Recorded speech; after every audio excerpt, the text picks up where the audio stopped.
Okay, so welcome to the first part of this mould making workshop. It is the first time we're running it, so it's going to be a bit of an experiment for all of us, but I hope it will go well. I'm Sophie, so I've been emailing you about the workshop, but I'm just going to give a really quick intro to the Smart Citizens programme, which is what this workshop is run under. And then I'll hand over to Kate, who'll give you an intro to Precious Plastics Plymouth and Tavistock, and then I'll hand over to Owen, who will deliver the rest of the workshop. So I know a few of you are familiar with the Smart Citizens programme, so I am sorry for repeating myself. But we are a programme of free events, workshops and activities in digital design and fabrication. And we are part of the iMayflower project, which links up 6 organisations around the city, focusing on digital, immersive and creative technology. So our objective is to empower people like yourselves to learn key skills in digital design and fabrication, and also learn how to design sustainably, which is what this workshop falls under, and also join a community of citizen makers. So here's just a few examples of a few things we've made through the Smart Citizens programme. So we've got a birdhouse, which was laser cut, and I believe that's actually Jenny's birdhouse there. And we've done some laser cutting signs for the Green Minds project to protect the wildflowers meadows around the city. We've got examples of 3D printing as well. So for example, my colleague Ellie made this lampshade. She was fairly new to digital design and fabrication at the time, but she designed this in Fusion 360 and got it 3D printed. And then we've also done other workshops in conjunction with things like art and energy. Again, that's with Jenny, creating solar-powered artworks. So we're mixing a range of techniques here. So the programme is built under 3 pillars. So we've got the engagement programme. So that's things like intro webinars, community meetups, and tech talks. Well, Owen's delivered one of the tech talks before. We have the Citizens Lab, which is what this workshop falls under. And we've got a range of different workshops, including themed ones, and then it advances from sort of beginners to more advanced training. So we've got 6-week design and make training. We will have coming up a certified user training in Fusion 360. And over summer, there will be a tech and business bootcamp, which will give you skills in setting up a business and digital design and fabrication alongside other technological skills as well. If you are interested in that, just drop me an email and I can put you on the waiting list to find out more info when that's all live. We've also got the Sustainable Design Initiative. So that's a range of talks, workshops, and just supporting designers and makers to design more sustainably and helping them in their businesses. So here are just a few of the themes that we have, which that runs under the Citizens Lab themed workshops. So we've got Fab City, creativity and art, urban innovations, conservation and environment, agri-food, health and well-being, and empowering technology. This workshop, I would say, sort of falls under creativity and art as well as the environment, because we're going to be using the moulds with recycled plastic. And through the programme, you will gain key skills in digital design and fabrication, in CAD and CAM. We also run electronics and coding workshops. And you'll understand how to design things more sustainably, such as reducing waste materials. You'll get an accreditation. So from this one, I'll send you over a digital badge, which you can add to things like your CV and your LinkedIn. And if you do the more advanced training, we do certifications, such as the Autodesk Fusion 360 one. And also, we just can help you with a range of things. So the programme can really help you just bring your ideas to life, allow you to prototype objects quite quickly, even if you don't actually turn them into reality through the making side of it. The digital design side can really help you try out different ideas and just work up different designs. So that obviously allows for a lot of experimentation. We can work with a range of materials in the Fab Lab. And then through gaining these skills, you can gain greater independence in the Fab Lab. So for example, if you'd like to sign up to the membership program that we have here, you'd be able to come in and be a lot more independent and not reliant on the tutors as much. And as I mentioned before, we also have the business bootcamp as well, which will allow you to gain some business skills. And that is the end of my presentation. I thought there was another slide. But yeah, so that's just a really quick intro to Smart Citizens. If you are interested in any of the workshops, just keep an eye on our newsletter and our website, and also on our socials as well at Fab Lab Plymouth. I will hand over to Kate now. Hello, everyone who I don't know, you too. So, I am representing Precious Plastics Plymouth and Tavistock today. And this is an excellent opportunity that Smart Citizens have pushed in our direction, so that we can tie in with you and help you become smart and help ourselves to create some more beautiful objects out of recycled plastic. So we're quite well, we look like we've been very well funded and supported. We've been supported a lot. We started off in Tavistock with a lottery grant to get the machines that we got, and now Pop and Rio have been supporting us. Rio gives space at Ocean Studios. So what do we do?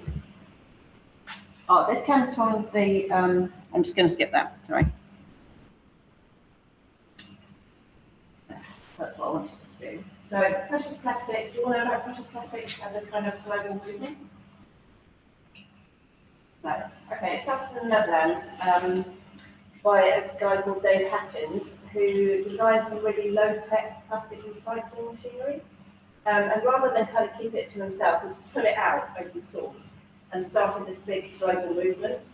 And each of these things around the world are workspaces where people are recycling plastic using his machinery and his ideas.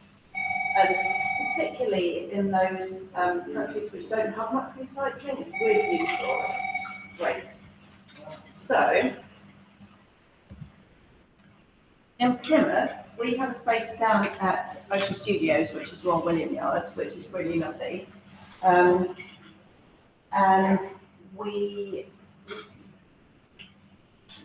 started recycling. We've got machines and we're ready to go. What we really need is a bit more workforce. We need some hands-on to actually get creating very much. And this is our shredder. So it's about this height. It's quite heavy. You put your bottle tops. We particularly like HDPE milk bottle tops because they are injection mould grade. They're made by injection moulding, so they come out really well. Well, I'm just going to pass around this and this.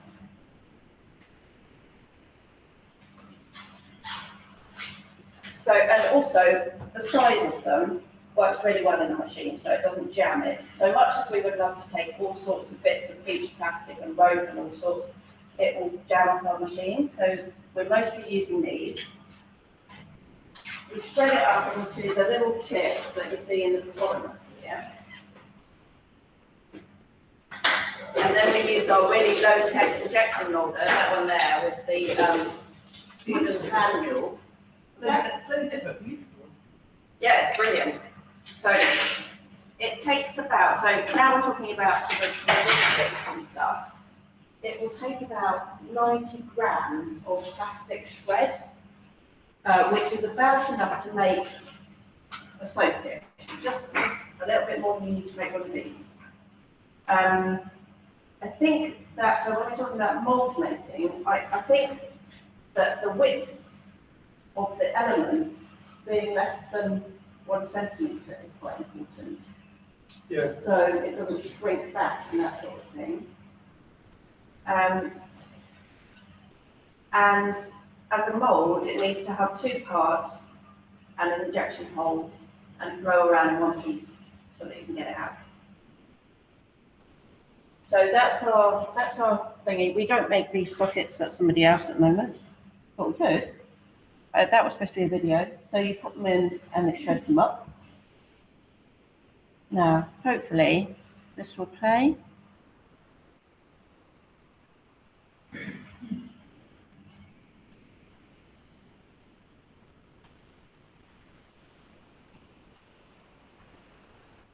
This is a little video. Is it going to play or not? Yes, second.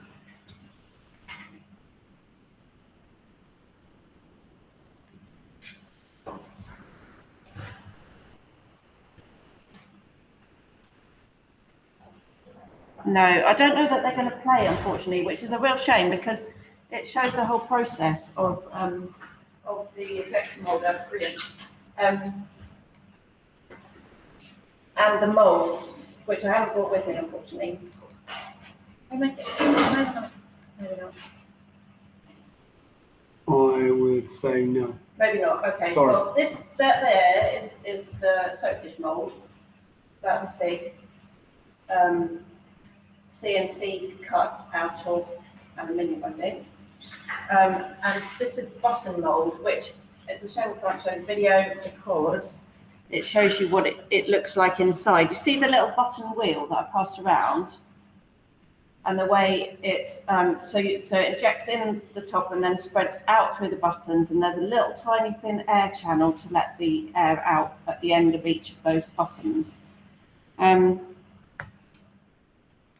Well, never mind. They're not going to play, but okay. So it would be brilliant if you could create us some new items, and hopefully these guys will teach you the best way to do that. These are, so we've got also, so Oscar's also involved in this top internship through the university with Devon Guild of Crafts, and you guys are involved in our lovely mould making workshop. We've done some workshops with people. Part of our remit is mostly to engage people in the story about recycling, get people recycling in a fun kind of playful way. So we've been running workshops with families, which worked really well. They all came out with lovely products. And we want to get people involved. There you go. Did I show you all my bits and pieces of interesting things which I passed around? These are some which didn't work very well. So you can see if you use different kinds of plastic, sometimes they don't. Put some more lights on. Yeah, right. Yeah, that's it.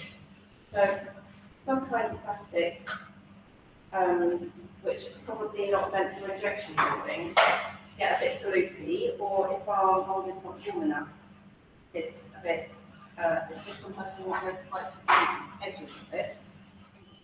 Hello, welcome to Fab Lab Plymouth here at Plymouth College of Art. Has anyone not been in this facility before? Has anyone, so you've not been here, I'm surprised you haven't been here. So what's your name? My name's Marcus. Marcus, so I didn't catch your name. You did tell me that, I did beg your pardon. Yeah, Marcus. Yes. Okay, so my name's Owen. I'm a technical demonstrator and short course tutor and a European funded researcher for the Impact Lab. And in a nutshell, facilities like this are here to empower you. Anyone who comes along with an idea who wants to thereby create something physically or even virtually. Okay, the most important thing you need to know is that that is the fire exit. We just did a health and safety right at the very beginning, but that's the fire exit. We are not due a drill. So if you do hear the fire alarm, up out your seats, straight through the door, through the car park, and we muster outside the box. So I'd say it's I can't help but think it's the back of the museum, which is now the front of the museum. Okay. So what are we going to do? Let me get rid of that. That's not supposed to be there. Okay, so what is it that we're supposed to be talking about? This is a mould making workshop. However, to manage your expectations, it is really unlikely you are going to be making any moulds. All right, and there's a simple reason for that. Okay, it takes a lot of experience, and you need to know how to use something like Fusion 360. Now, you've probably got an email saying you should install Fusion 360 or at least create an account. That would have been quite short notice.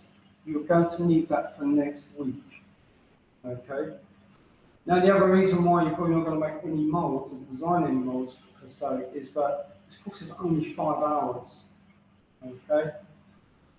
Let me go and see where my image is gone. I do beg your pardon. The wonders of modern technology.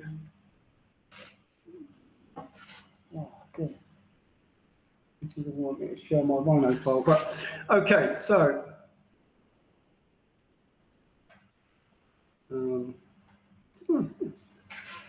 just bear with me. So what we're going to look at is today, this is session 1. In session 2 next week, we are going to solely look at injection moulding. And so you can go to facilities like Precious Plastics Plymouth, okay, and create products. This week, however, we're going to be looking at moulds themselves. And more to the point, how we make them and why we use certain procedures to make them. Okay? Looking at my sheet. So the question is, why make a mould anyway? Why would anyone want to make a mould? Anyone know why you would make moulds? For what purpose? Did you predict any of the same thing? Yeah. Anything else? Yeah, batch production. That's it.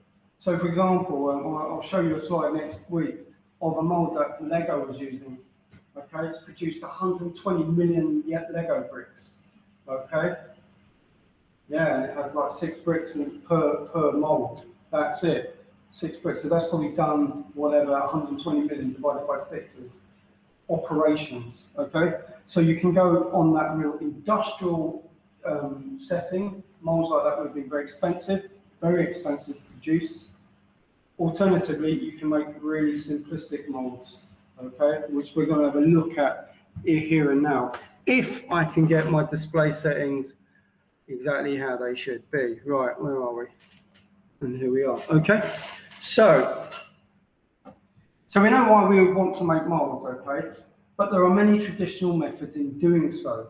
So, for example, the things that we engage in most in terms of what I do, particularly in this department, this college, it serves the other departments here. So, for example, ceramics, and I've got an example here. Can you see that? Is there too much glare on that screen? Okay. I hope you can see it. Okay, so for example, I've got a mould here, and this is a really complicated 4-piece mould. All right. Generally speaking, basic moulds have 2 pieces. Kate was saying about injection mould cells. Well, I've got one here, and it's totally empty. This just holds stuff that's 3D printed. We'll look at that next week. Okay. But generally speaking, they are in 2 parts. Yeah, like so. Fairly rudimentary in that sense. They can have more parts than you can shake a stick at. Really. So this one's a 4-part mould. It doesn't show the base or the top. But we have been engaged in mould making that need 14 parts. Really complicated. I mean, it was a bit unnecessary at the time, but you know, still a bit. Okay. So this is an example of slip casting for ceramics, and this was originally it was designed in this piece of software called Rhino. We're not going to look at Rhino, but I have to use it because this is what I create the files in. Well, I mean, I could take it into Fusion, but there's no point. But the question you have to ask yourself is that when you are trying to create an object, whether it is just a one-off or for batch production, the question you have to ask yourself is how you are going to do that. What methodology are you going to use? Okay. So this one, 4-part mould, and it was for a process called slip casting. Okay, and so what happens is that these pieces would be joined together to create one whole. That would have been filled with a ceramic slip, it's like a slurry. And what happens is that the plaster of Paris, even though it's set, draws out moisture. And so the slip would stick against the side of the wall. After a given period of time, I don't know what that is, I'm not a ceramicist, that is then poured out and the mould is taken apart, and then you're left with a raw form like this, except this has been fired, because I won't be able to handle it like this. You notice it's got seams down here. And of course, once that's been fired, and after it's been cleaned up and fired, you can then glaze it and put on stuff like this. This was produced by a student of ours back in 2019. We don't have the moulds for this. So I can show you items, but showing you moulds is a problem. Why? because our students take them. At some point in the next 12 months, I will be creating those moulds again, purely for demonstration, but not to be used. Okay? Now, there are other ways of producing moulds. Obviously, there's many different types. So that's slip. Now, we have things called investment casting. Investment casting is an interesting thing. And what that means is that, for example, I've got an example here. I've got several examples. This is designed in a piece of software, like Rhino. I think this was actually designed in Rhino originally back quite a few years ago, maybe 2015. And then that becomes the investment. The reason why that's the investment is because this is the bit that is disposable, so to speak. This gets burnt out. So this would have been set within some kind of medium. That medium could have been plaster of Paris. It could have been petrobond sand casting, and then essentially some kind of hot, in this case metal, would have been tipped into that. That might have been burnt out previously, or it might have been burnt out in the process of doing that casting. And so you're left with a facsimile of that object, except that's in steel. And you can use the same process again, and that's in glass. Okay, so this is where mould making comes into its own. You can create very complex objects that actually exist in real life. If you were to create this by hand, it would be actually quite difficult, but that's another question. All right? So this is essentially investment casting. Okay? Now you do have other things like sand casting, as I said, and that's for basically casting things like cast iron, whether it's engine blocks and things like that. They are usually forms that are then surrounded in sand, and that's called sand casting. We don't do these kind of things here. There might have been some point in the past when they had a really big large metals workshop here, say 20 years ago. That's the kind of thing we probably would have definitely been doing. It's not so common nowadays. Okay? Now, there's also die casting. And die casting is similar in a way to injection moulding, in that you have a piston that's forcing material into a mould. But that kind of material is usually some kind of molten metal, and that's the injection die casting. Again, we don't do that. We're not going to look at it. The reason being is it's kind of a pointless thing. This is just to give you a context of what we do or what you're going to be looking at. Now, a department that we work in with a lot here is the glass department. And as a result, moulds are used to create a whole variety of different forms. So this is, what did Ian call it? He gave it a name. So Ian's my colleague, he's not, well, he's gone. He's a glass blower. Oh, drop moulds. So this is a drop mould. Doesn't look like the kind of mould you would expect, but basically this is made out of steel, and he would have had on the end of his blowing iron, it's got a specific name, but I don't know what it is, and he would have dropped that into the middle of that and blown a glass into it, so it would have introduced air to make a bubble, and that resultant vessel will take on that shape of these things, okay? So often, like sometimes moulds do not look like the thing that it's going to be, for example. Other examples of drop moulds are things like this. So this is made of steel, looks like a torture device really, and basically you close that, it's essentially a two-part mould, it's on a hinge, you blow glass into that, once it's cooled you just open it up and release it, and that's how you get it out, alright? Now there are other ways of doing this, it's called slumping, and slumping is when you have basically it can't be a complicated shape. We're going to talk about shapes because it does influence the kind of processes you use or whether it's even possible to make moulds for them. And slumping is where you might have some kind of bowl shape or anything like that, whereby you put plate glass on the top and you heat it and it just slumps in there and it forms, but it takes on that form of that mould. Okay. pretty old way of making glass objects. Something press moulding. Again, press molds. An example of press mold is part of my research, and this is an example of a press mold.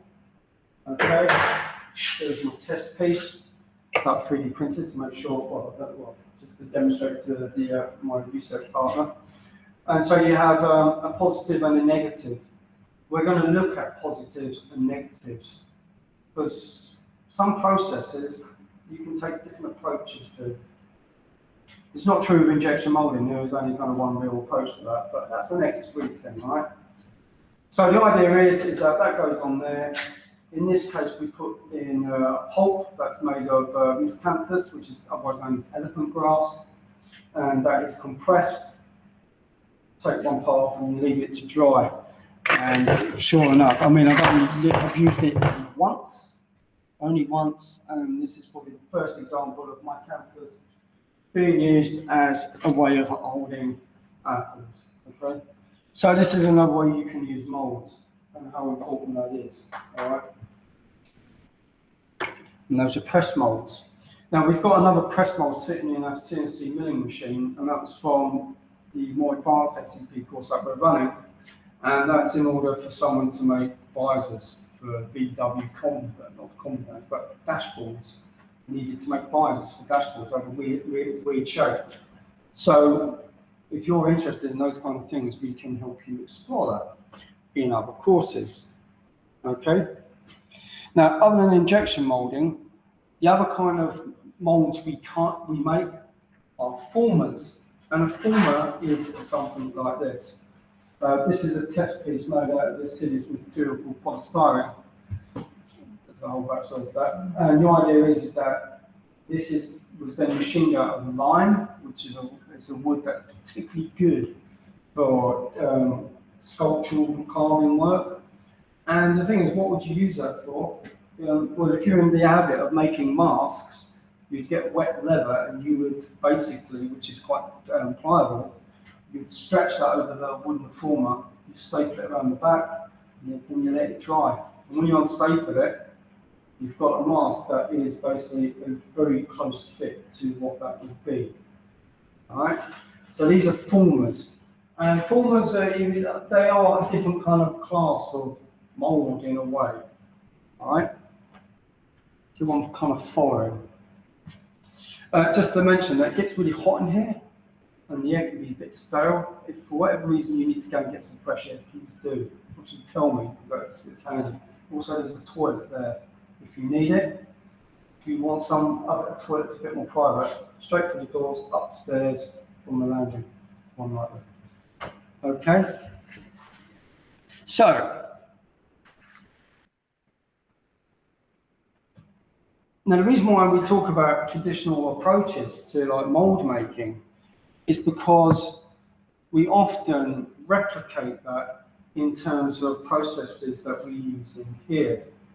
So what kind of processes do you reckon we use in here? If you've not been in a Fab Lab ever before, you might be wondering what we actually do.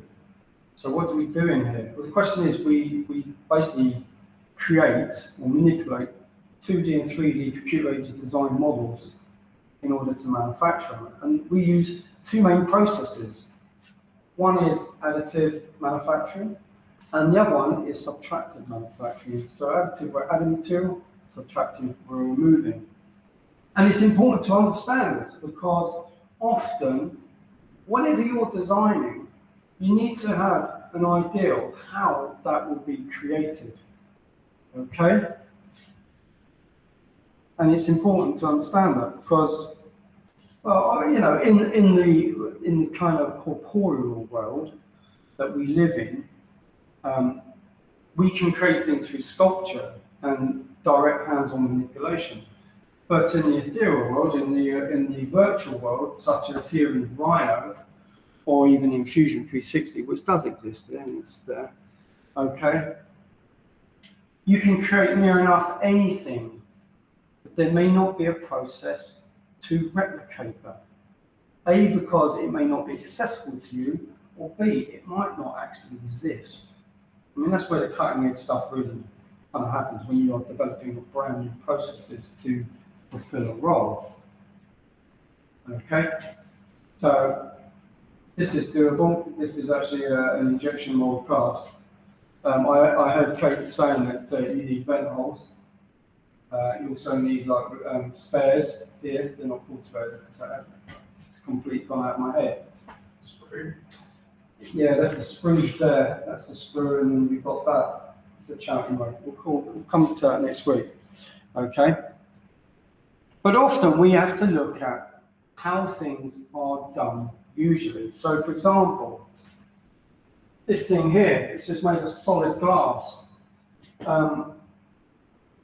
This could have been sculpted by hand, okay, out of a modelling medium, and then a mould could have been made out of that. It would have been really difficult, and the reason being is because you've got things like these undercuts, and in fact, inside is a void. Okay? But using those same kind of techniques or the same kind of thinking, this was actually created in the virtual world initially. It would have then been 3D printed. Okay? You couldn't machine this. I'll come to that later. Why you can't make machine molds like this. Okay? Not easily anyway. So this would have been 3D printed. Okay? And that in turn produces this through a lost plastic process. Well, not even necessarily lost plastic. And the reason being is that you could, well, no, this definitely would have been used in the lost plastic process. There's no way you would have been able to get that shape out of the mold that you would create, right? Now, often, mold making is a combination of these processes. The processes that we use in the digital, in terms of digital fabrication, and the process of actually creating the mold by hand from that object that is then has been created in the digital realm. Okay? So an example of which would have been this face, someone's face, I don't know whose face, that would have been created here in the lab. This would have been someone who was 3D scanned. Okay, so we would have basically, we wouldn't have stolen their soul, might seem like it, but so we would have done a 3D scan of this person. We would have 3D printed that. In fact, it's got some of the actual print detail on the back, curiously enough, and that would have been pushed into probably sand or maybe plaster of Paris, who knows? I reckon sand. And then you would have cast molten glass into that. But the fact is, you've got the digital side producing the positive, you push that into sand to produce the negative. Okay? So it is so you have to bear in mind these kind of things. Right? Now, certain processes are also only fit for certain things that you want to make. If you're injection molding, for example, the vast majority of stuff will be made of some kind of plastic or other. Otherwise, it's die casting if it's metal. So, in that sense, you have to think about what is the scale that you're working on. You might have a really ambitious idea, but then you're going to have to find someone with like a proper industrial injection molding machine. And obviously they exist and cost a lot of money. It's not the kind of things that people have in their garages. Though some people do have them in their garages. Okay? But that's great, again, if you want to make lots of something. Okay? And the reasons why you might be making lots of something, well, that's the topic of another conversation. Be it because you want to upcycle, okay, or a recycle, right?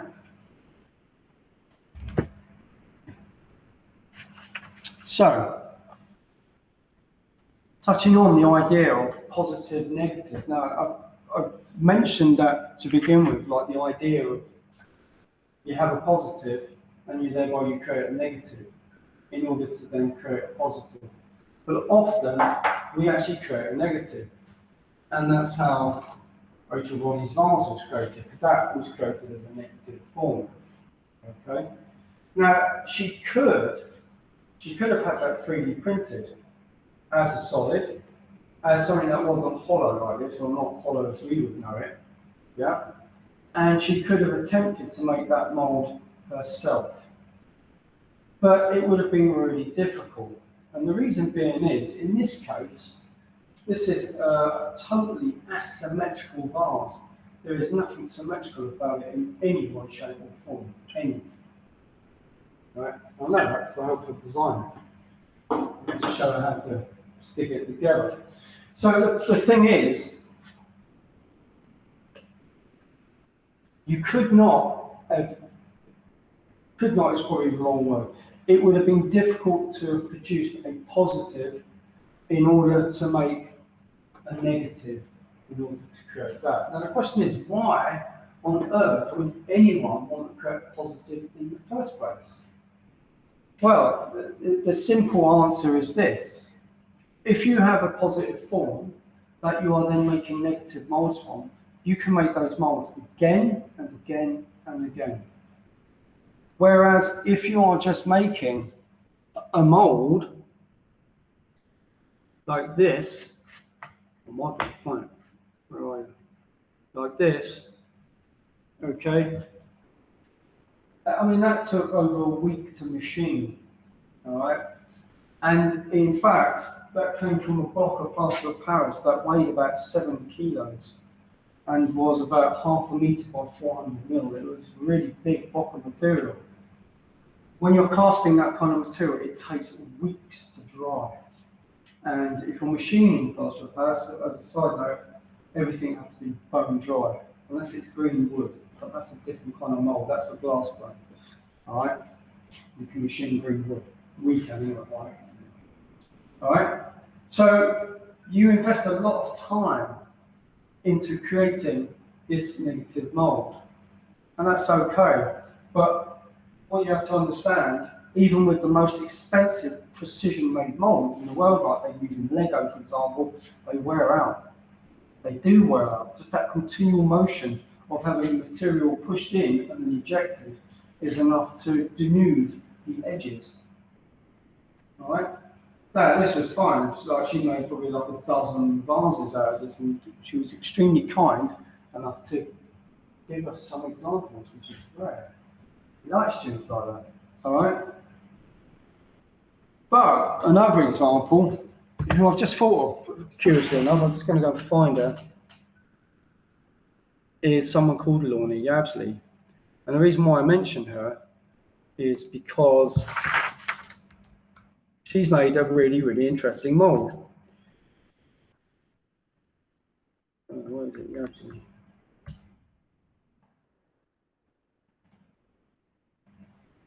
All right. Where are you? Where's your stuff, Lorna? Okay, so here we go. This is a Jasperware glitch mould. This took 18 months to produce. And the reason why is because it has a classic profile, but it's got all this glitch nonsense in there. It was difficult to make. She approached it in many, many different ways, and we made many, many different styles of mould for that, including using positive, negative, positive. So making a positive, using that to make a negative, and then slip casting this into it didn't work. So we also made negative moulds, they didn't work. So we had to make negative moulds again. And this is the thing to understand about when you're making moulds, negative moulds.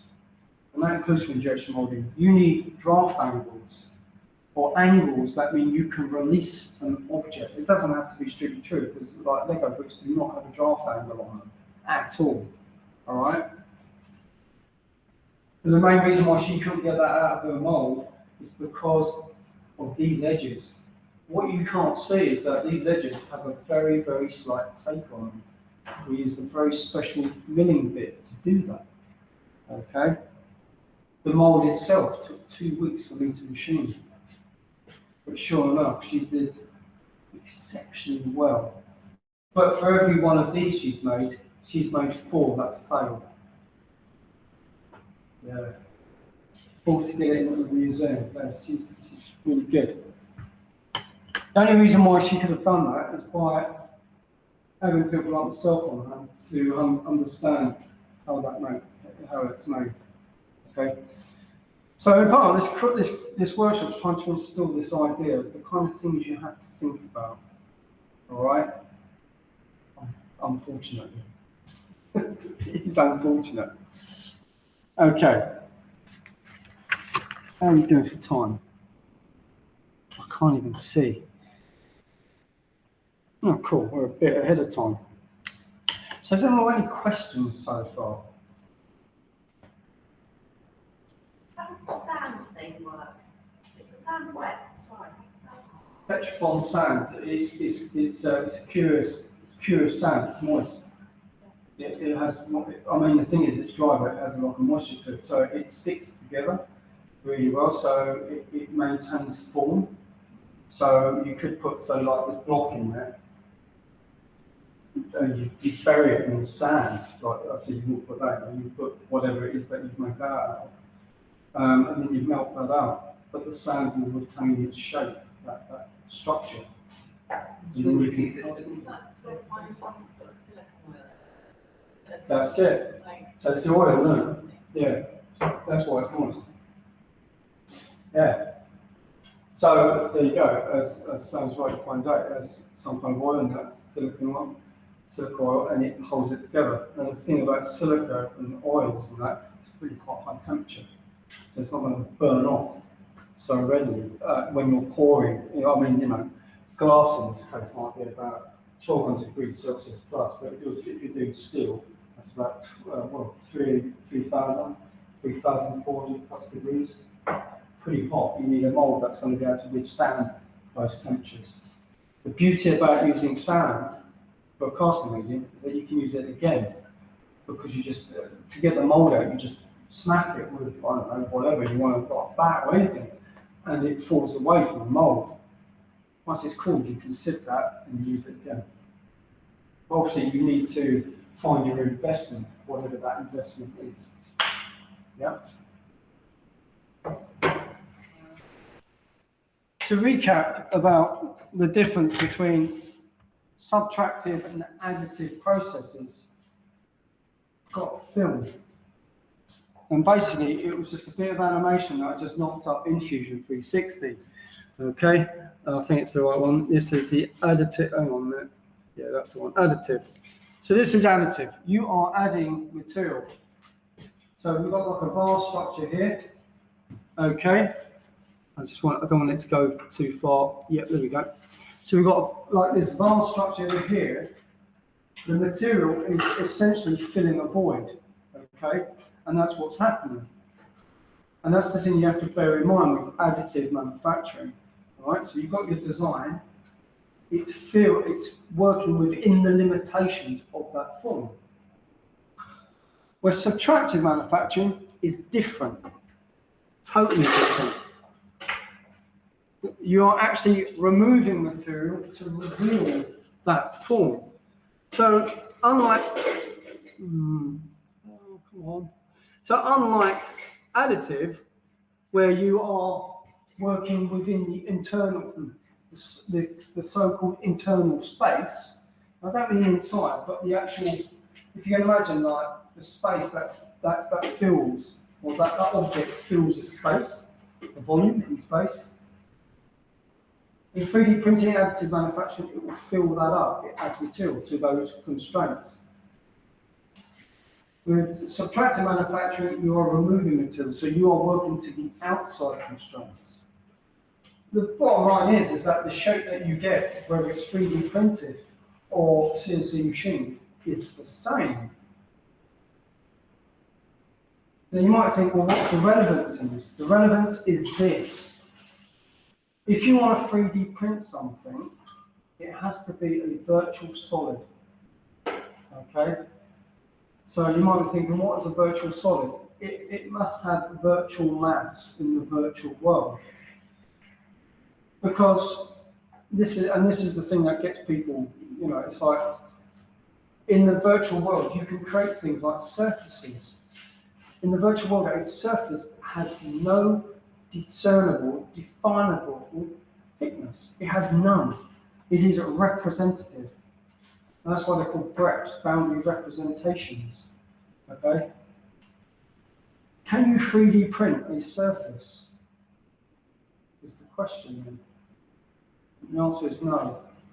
You can't, because as soon as you take that object from the virtual world into the real corporeal world and you 3D print it, you are instantly putting on mechanical constraints, like nozzle size, yeah, layer heights. They are not compatible. If you're CNC machining, because you're machining down to essentially a border, a barrier, and surfaces are fine, they represent a zone that you do not cross. And so when it comes to designing things in the likes of Fusion 360, you can get away with creating molds that are purely surfaces and not actual solid virtual entities. It's only when you want to recreate those molds in 3D print terms that they have to be solids. There is a lot to take in terms of what can be done and what can't be done. All right, don't expect you to remember it all. And I do apologise, but also I don't apologise. It's unfortunately it's just the way it is. Now, Kate was asking me, like, what is it that I'm going to 3D print in the mould? Well, it's obviously that little guy. I don't need to say that. I've got one of those already.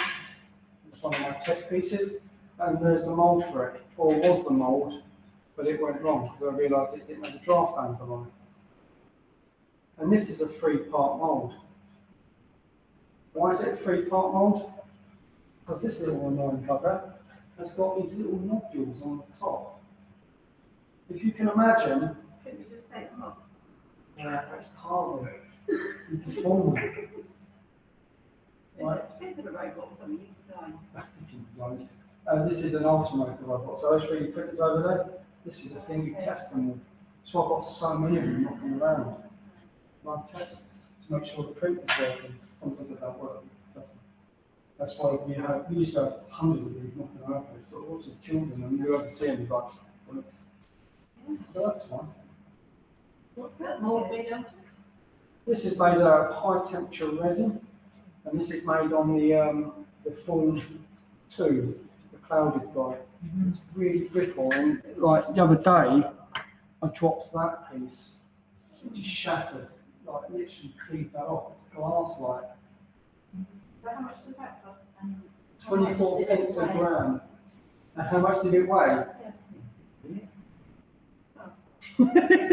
It's Fab Lab stuff. I can tell you how much it cost. It cost about £12 to make. Okay? And our mountain mould is about £300. Yeah. But that's probably partly the cap. Yeah, well, you're paying, for someone to design them, you're paying for a machinist to make them. Yeah. Even if someone is pressing a button, like they do at Earnsettle Engineering, outside the engineering in Earnsettle, even, they don't make robots, they don't make motorbikes, but you need a skilled machinist to make those parts, whatever it is. So you have to pay for it. Now, Where did you get this bit off? You've got like a bit of it.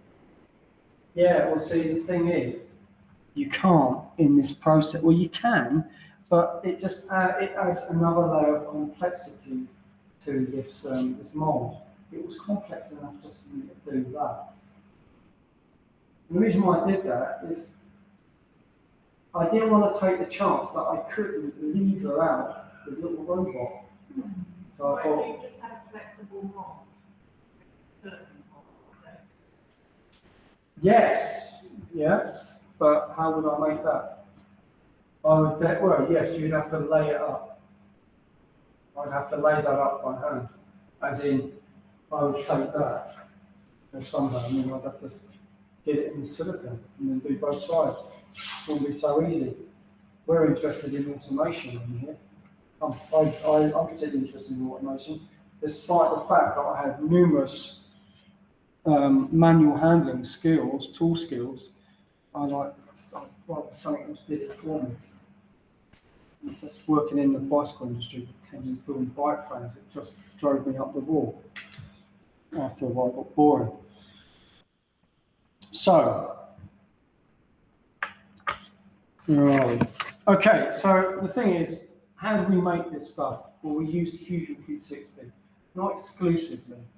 We also use Rhino. Rhino is excellent, but we don't deliver it in terms of SCP. More's the pity, really, because it is absolutely amazing. The trouble is, there is no free license for Rhino. You have to buy it. You get it free for 3 months. And the reason why I've got it is because when I'm working here, we've got a license for it. Super handy. It's great for making complicated molds like this. To make this, create that in Fusion is difficult. No two ways about it, but I wouldn't expect that of you. But in Fusion, I think it's about 600-700 quid a year license, but that might be an educational license. Fusion 360 is about, well, it's free for about a year or 3 years, or I can't remember. It's free educational license. But if you have a commercial license, it's about £400 maybe a year, plus all the extra plugins, because you can do machines directly from Fusion 360. That's like another 1,200 quid per year. I don't have a commercial license, the boss does. That's a topic of conversation for me, between me and my boss. Because also I've got an educational license. It makes it really difficult to do freelance commercial work. Because this is all watermarked, just so you know. Yeah? So you do freelance work, it will be watermarked as an educational license. You can get in trouble for that. Okay, so next week, though, we're going to be looking at Fusion. So between now and then, this is the homework. I'll tell you what it is. Please set up a Fusion 360 account. We're going to be using it next week. But next week, we're basically going to do some exceptionally rudimentary stuff where you're going to create three-dimensional blocks with voids in them, and then you're going to split them. And that's how you make a mould. Really, that's it. You make a form, you split it, one mould. All right? It's easy for me to say that, but you'll only have 2 hours and 20 minutes to do it. And it will get a bit frustrating because, Do we need to come up with a design, or are we just going to follow what you want? Just kind of follow what I'm going to do. Don't need the design. That's probably asking too much. So how these courses usually work is that you would enlist on, say, design and make part 1, level 1, which is what my colleague and I have been running for the last 5 weeks. Next week's the last one. That's online, and that is basically step-by-step guiding how to use Fusion, but also how to prepare files for laser cutting, for scanning, for 3D printing and machining. On one point of the design considerations. This leads on to another course, which is more advanced. So, like, if you've got a particular idea about something that you want to slip cast, like a mould or anything, it doesn't even have to be that. It could be anything you could think of. Like, you want a replacement part for your airstream. Yeah? Well, we can do that. Depends how big it is, of course. So, and that's what the more advanced course is for. Obviously, I'm going to have to rein you in and manage your expectations, because that's a good part of the process, right? Something with a hole with it. Something with a hole in Our it. expectations is a box with a hole in it. Yeah. Guess what I've just drawn? It's a frame, it's a box with a hole in it. Exactly. It's not, that's true. Now, the thing is, That's the what you're talking about, the mould to make the item. yeah, you have to, like, when you are making moulds, or you want to make moulds, you've got to start with the thing that you need. You can't just like think, oh, I'm going to make a mould. Oh, no, I'm going to do it. Well, yeah, you could do that, and you could get interesting results. But you need to start off with the object that you want to replicate en masse. Okay? And then you might find that there's a problem with the object that you have. It is too sophisticated an object. I mean, inside, I know that this object is a bit sophisticated in terms of an injection molded test, and it's a test. I could make like paper clips, but no, because I'm stupid enough to try it. But I know that it's going to get a belly button in there, but don't worry. But yeah, I could make paper clips, but I don't want to. Shit work. I don't want to make paper clips. Plenty of those away. I want to make something that's got value to me. or more to point to Tammy, my wife. Okay, so the question you need to ask yourself is that whenever you're designing something or creating something, you need to ask yourself some questions, and they are fairly simple. It is, what do you know? And what do you need to know in order to create that? It might sound a bit confusing, but what do you know? Well, you know the thing you want to create, okay? You would know how big it needs to be, you want it to be. You might even have an idea initially of what it's going to be made out of, the finished item. So the question is, what do you need to know? Well, you need to know the sizes of machines if you're going to replicate stuff. You need to know that, can you circumvent the size of the machine by making things modular so they bolt together? Yeah? So in the last course that I ran, not the one yesterday, the one I finished last week, there was a guy, he made a frame, he 3D printed a picture frame. You think, why would you do that? It's because it's totally modular. He could make it as big as he wanted because he printed it in sections that all clicked together. Clever. Not really my cup of tea, but it was clever. It was an interesting thing to do, okay? But he understood that his 3D printers and the 3D printers here can only print so big. Like the milling machine will only machine so large, okay? And yes, we have a CNC router that doubles up as a milling machine, okay? It can do large pieces, but it can't do anything higher than 100 millimeters in height. That's where it falls over. You can't do massive pieces. So, you know. So you've got to ask yourself these really important questions because it is a process, design process. And the more you get kind of troubleshoot you do initially, the less painful it is later, further down the line. Because that's when mistakes become expensive. And a good example is McLaren, who make buggies, yeah, pushchairs. A couple of years ago, they had a hinge mechanism. It was a really efficient way of guillotining small children's fingers, and it did. Yeah, you can imagine how much trouble they're in. Being sued left, right, centre by parents. That design error should have been spotted early on. It would have saved them a lot of money. In fact, you know, I think they still exist as a company, but you know, what a silly mistake. Terrible oversight. Cost the digits of children. So, Fusion 360. It would be handy if you can get this downloaded on your laptop. It will download onto a Linux machine, Mac, or PC. All right? Yes, if you've already got SolidWorks and you're not interested in using it, then yes, you can convert your files, especially if you're only after the technical minutiae of the design. Okay? But please do that for next week. The bottom line is with CAD, and the reason why I have to bang on about CAD because you're gonna need to use it for making molds in here anyway. In fact, anything you do in here has to be done with this. It's not to say that you don't start initially with ideas with pen or pencil and paper. Often scribble stuff down and little designs. That's where you start, right? Initial idea. But CAD is a toolbox. I've been using Photoshop for nearly 30 years. I only use that much. I've only ever used that much. And I don't mind saying it because I don't need to use the rest of it. I just don't. Never had to. It's a bit different in terms of this stuff because it's my job. And yes, I'm at an advantage. Because it's my job, I use all of it. I'm really savvy at using computer-aided design. The bottom line is, though, it has a very steep learning curve. I'm not going to lie to you. It's difficult, and I'm sure you'll appreciate using AutoCAD.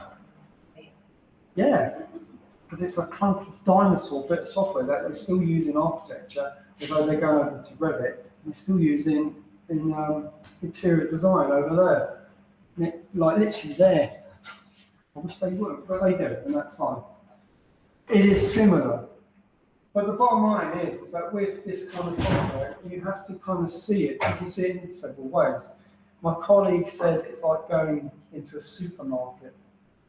In a supermarket, it's divided up into areas where you might have fresh produce, charcuterie, if you go to things like Waitrose, aisles where they've got tins of stuff or cleaning products. So specific areas that are aimed at specific jobs. Okay? Same as CAD. The process of using CAD, you could say it's like a transport network. Like being on a train, and you go from one stop to the next in order to get to your own destination. It's not my analogy, it's his as well, Ian's as well. I just treat this stuff like toolboxes, glorified toolboxes. And that's the trick. And it is muscle, it is memory, not muscle, it's just memory of what each tool does, or what each drawer contains, which tools, what they do, and how they interact with each other. You have to work it out. Now, the ideal thing about Fusion is that if I hover over this thing here, it tells you what it does. You can turn that off. For some reason, I've never turned it off. I've just kind of accepted that it's there. But in this case, it tells you what it does and hopefully what you can do with it. All right? The thing to understand with this 3D software environment, everything has to start off with a drawing, a sketch. And so you have to create a sketch on a plane. Now, when I was talking about the X, the Y, and the Z, it's all important to understand what that means, because the X, well, in fact, I've got a demonstration here. So you've got the X and you've got the Y and the Z, and where they intersect, they create something with a plane. And it's upon that plane that you can draw, okay, that you create your sketches. And how to visualize these if you're not sure. So this is the top. Just imagine you're sitting at a desk. That's the top. This is the right, as I'm looking at. This is the front. That is the back. That is the left. And that is the base and the side, bottom. Okay? Obviously the top and bottom are parallel, left and right parallel, front and back parallel.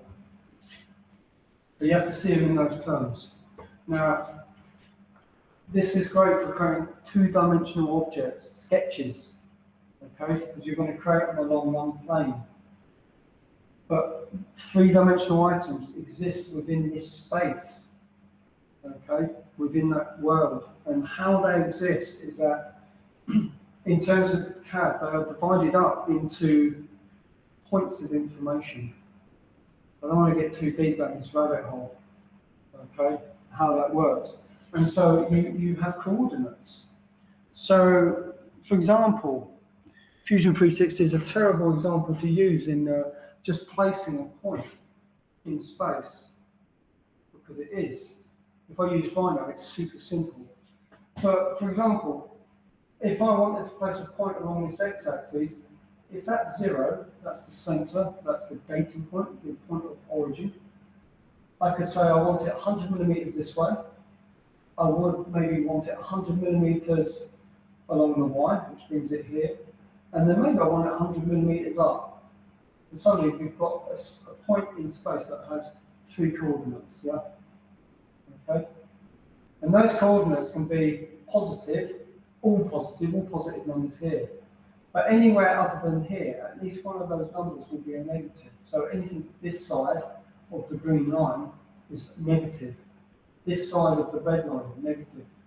This side of that blue line there, negative as well. Right?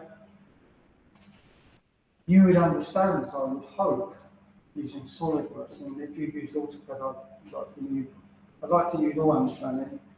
Well, you know, it's rudimentary, but some people don't get it. Okay?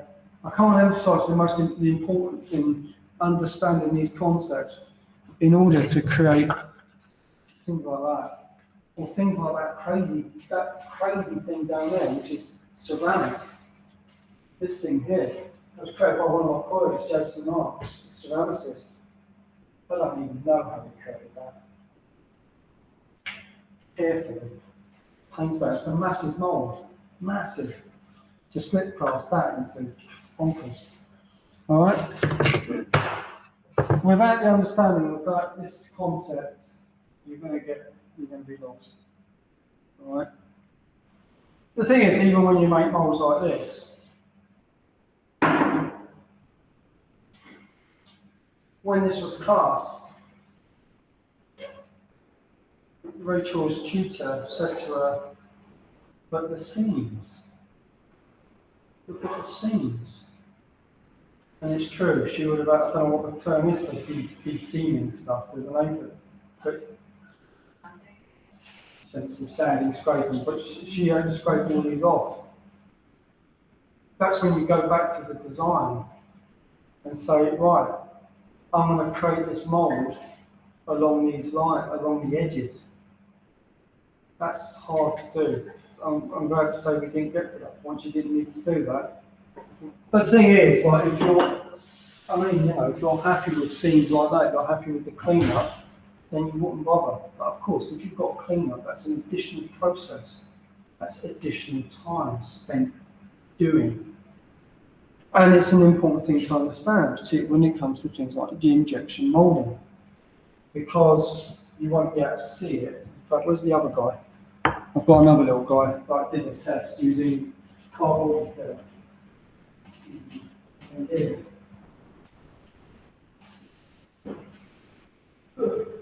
So, there's a little big boot in there. He's never coming out of here. It's unlikely. But the thing is, there's cleanup. I mean, because you've got to get all these vents off, all these bits of sprue, like that. Okay, you've got to take them off. So there is additional cleanup when you're making even rudimentary, well, it's not rudimentary, but even injection molds like that. Yeah. In an industrial process, it's all done. Because they pay like $100,000 for minimum for injection molds. Imagine that, £100,000 for a mold to make like dozens of these, because they sell it. I was going to ask about release agent. I think for HDP, probably the shrinkage will pop it out. But... Yeah, well, this is the thing. This is two-component epoxy resin. It doesn't shrink, it doesn't contract. It's just set there. But you're right. You use a release agent, and that would be like silicone spray, or in certain aspects, you use things like tallow, which is like rendered fat, isn't it? Tallow. I just didn't put enough in there at all. And in fact, I had to destroy half of the mould so I can expose it. But that's this little guy's lot in life, to be like that, displaying like that.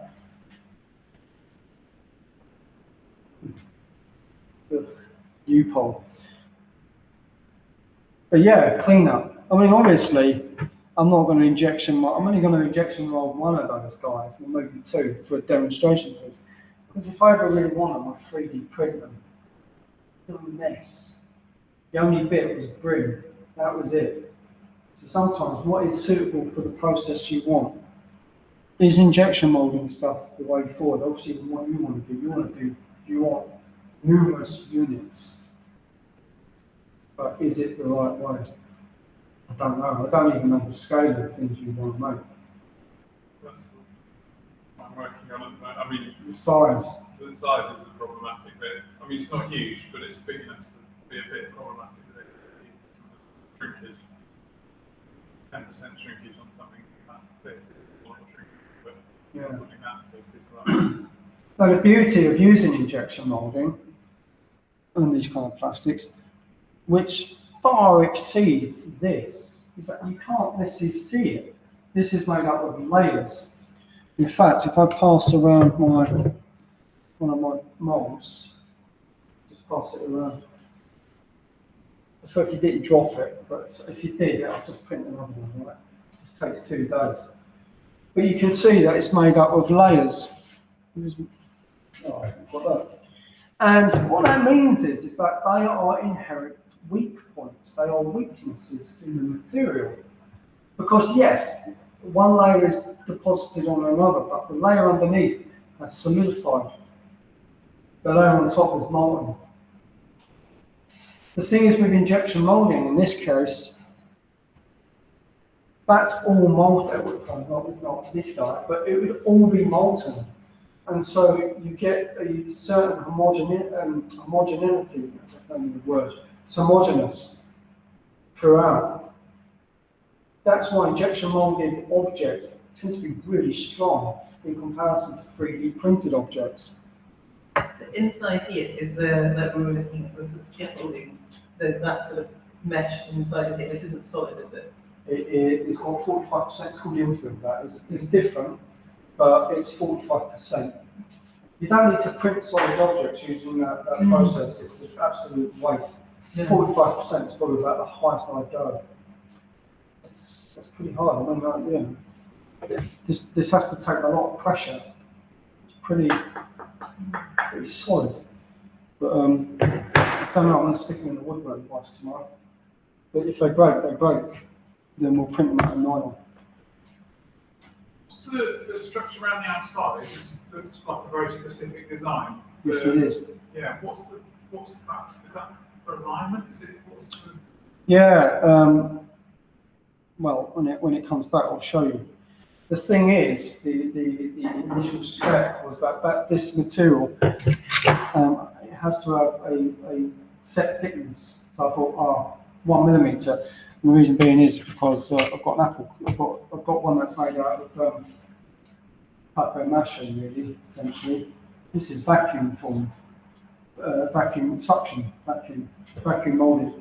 And that's it's probably less than 1 millimetre, but I thought I'm using this new material. So the idea is that it means that it goes together, but when they meet, when they're married together, there is that consistent gap in the way around. So it holds that sort of. Yeah, that's exactly what that's there for. Why I put these gaps in there? I should have put them in there, they're actually a hindrance. But I thought, the material will flow out. But this is the first time I've used this, and the farmer who sent it to me, he said, yeah, it's really fibrous. He hasn't liquidized, he could liquidize it a lot more to make it a really fine fibre. But he said, try the coarse stuff first. Less energy input. So yeah, next week we're going to look at Fusion 360. We're going to look at injection moulding in a bit more detail. It's going to be really basic. I just can't remember what it's damn called. But this bit across here, these are called gates. We're looking at vents, gates, sprue. I can tell you what it's called because it's on this file here.